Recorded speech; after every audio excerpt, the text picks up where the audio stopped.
What's up, guys? This is Automotive Anonymous, and that is the brand new 2023 Mazda CX-50. It was generously borrowed by Goody Mazda in Southern Idaho. I'll link it below. Check them out. They're good people to work with.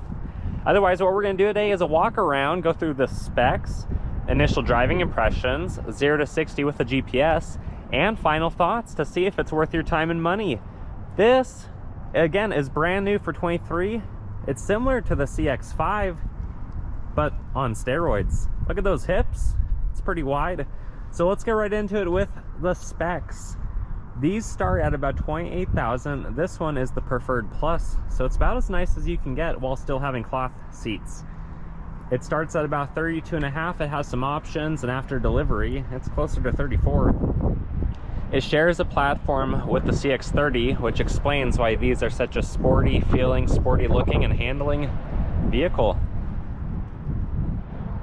There are 10 trim levels of the all-new CX-50. This is the fourth one of the 10. It has 8.9 inches of ground clearance, so just a little bit more than the average Subaru. Really bright LED headlights, very aggressive front fascia. Look at that. Not too bad.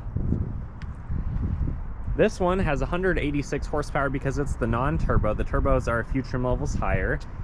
It gets 24 city, 30 highway, driver door right there on the left. So with a 15.8 gallon tank, this can get about 475 on the highway.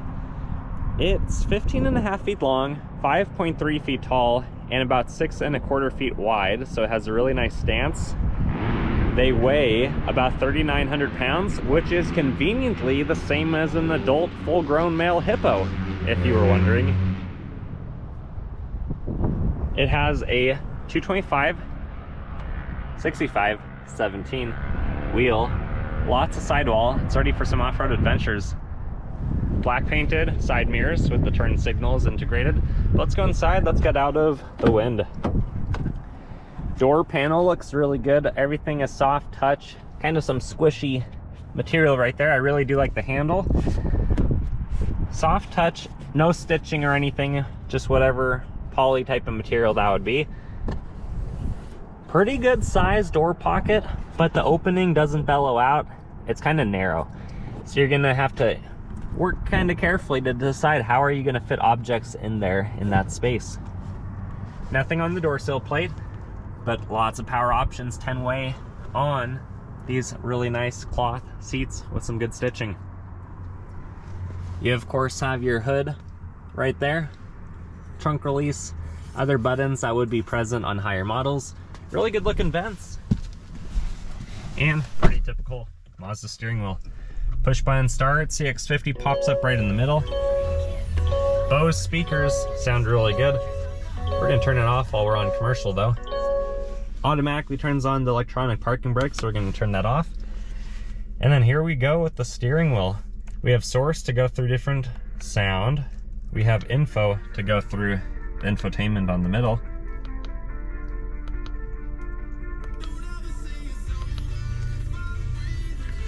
I'll turn up the radio for just a second.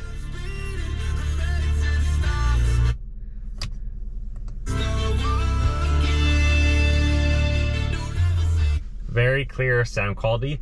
Mazda does great with their infotainment. Having the display up here, it doesn't impede any of the driving. It doesn't, you know, for me, doesn't look over the hood or anything. You of course have tactile physical buttons for everything the way they should be. The heated seats on level 3 actually can get too hot, which is a nice feature. You have a 12 volt down here, rubber lined pocket, cup holders, matte black around the shifter, manual mode, but you don't have any paddles behind here. You just have to go off of the shifter. Sport mode if you go up, off-road mode if you go down, and you can see those right there. We then have the scrolly Mazda dial to go through the infotainment. It works really well. Auto vehicle hold. If you turn the power button, if you just push it down, it'll actually turn off the screen, which is a nice feature. Star, whatever you want to set up there. Home, back, navigation, music. And then we got the interesting Mazda center console. It is comfortable. It's kind of that same soft touch material as the door, some sort of plasticky composite. And then you could open up one side, you can open up the other side, or you can open up both. And then you got a pretty deep center console that has 2 USBs. Let's hop in the back. Let's see how we sit behind ourselves at 5'11". And even on the door panel, you can see the preparation for those wide hips, those wide rear fenders. Same styling back here, nice. Probably kind of a medium-large size pocket for a back door. I really do like the hard plastic handle. It feels very solid. And then cloth seats follow with a 60-40 split. You can easily drop the 60 back here. Actually feels lighter than the CX-50 seats I sat in yesterday. Sitting behind myself, I have about 3 inches of room, I'd say. It's a really nice view, especially with that panoramic sunroof. The front half, of course, can open. The back is just glass roof. We have some vents, we have some USBs, and then we have 2 cup holders on this sturdy center armrest. Not bad. Let's check out the back and see what's going on behind the wide fenders. Again, 8.9 inches of ground clearance. It's a really capable all-wheel drive vehicle. Automatic lift. Back here we have a cubby behind the rear fender. Same thing on the other side. We have the floor mats, which haven't been installed yet. Nice CX-30 on the cargo. And then spare tire down here. That's a good one. You could probably fit some safety supplies, a jacket, a blanket, a traveling pillow, whatever you guys want to fit down here. It's up to you. You can of course drop the seats with the handles. Really nice feature. You got some bag clips front and back, LED lighting, and some tie downs. So a nice place to be.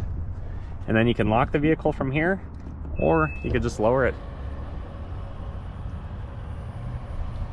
Although that's fake, it looks pretty good. Let's check on our passenger.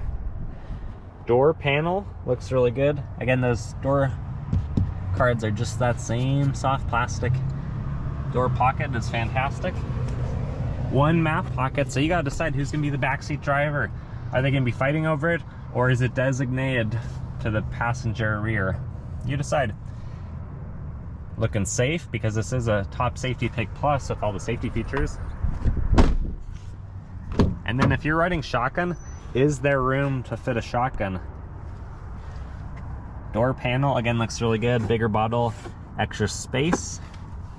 No power controls though in the Preffered Plus. But that's okay, because you get some nice stitching on the seat. No door pocket there either. Non-locking glove box.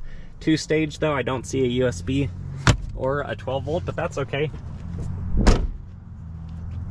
Let's go around to the front. You guys know what's next. Let's pop the hood. All right, very clean engine bay by Mazda. It's the 2.5 non-turbo, makes about 186 horse.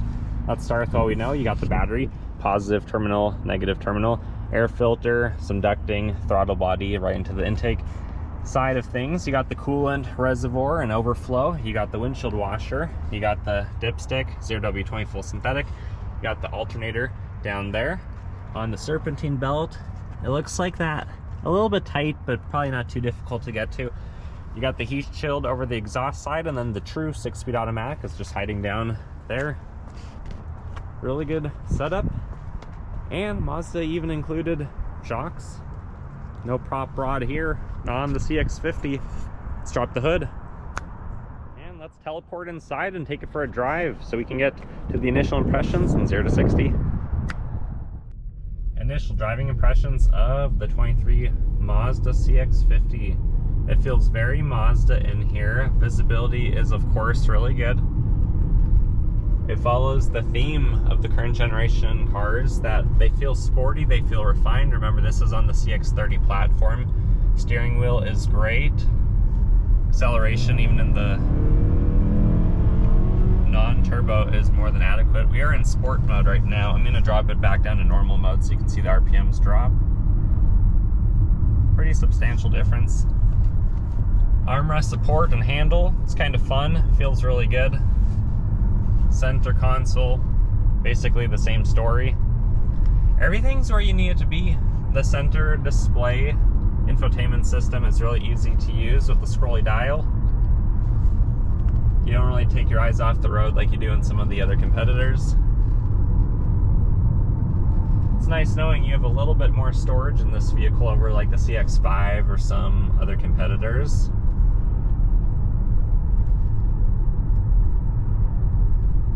The cab ride is pretty smooth. It's not that windy out right now, but it does feel good. It feels smooth on the road.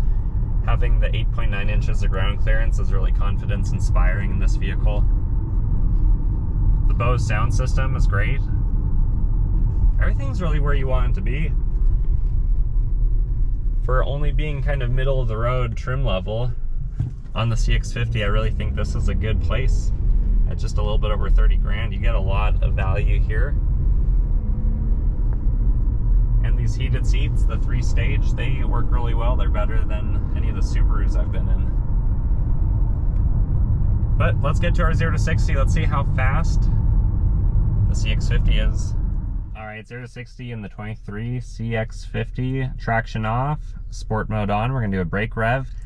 I'll verbalize the true 0 to 60 and then I'll post the GPS graph in the bottom left corner. You'll be able to see what it did without the foot of rollout. That's the way it's rated. Keep in mind we're at 3,000 feet of density altitude, so it is down on power about 10% right now on our private road. Engine sounds really good.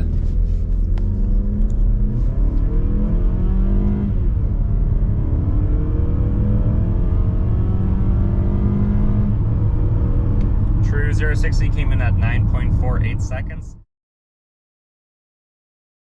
That's actually a little bit slower than the Crosstrek Sport I got out of earlier today, but we are at about 1,000 more feet of density altitude right now than we were this morning, so it is what it is. It's not that bad.